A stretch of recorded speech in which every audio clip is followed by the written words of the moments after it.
Jau kad esu sekmadienį darbeliuose, noriu parodyti jum štai tas vazytės braškytes, kurios yra 3 skirtingų dydžių ir tuoj parodau visas iš arčiau. Na ir pradedu nuo mažiausios, kuri yra nedidukė, tai tinkanti tikrai ne aukštom gėlytėm, arba kotelius reikia nukirpti. Tai čia yra pati mažiausia. Vidutinė braškytė. Jos yra visos keramikinės, tai ta mažesnė, aišku, lengvesnė, ši yra sunkoka jau. Laikysi su vandenuku stabiliai, nieks niekur nenukris ant šono.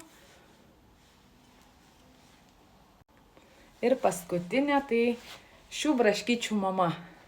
Pati didžiausia, tai ji tokia braškių mama.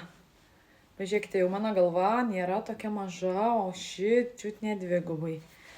Labai graži.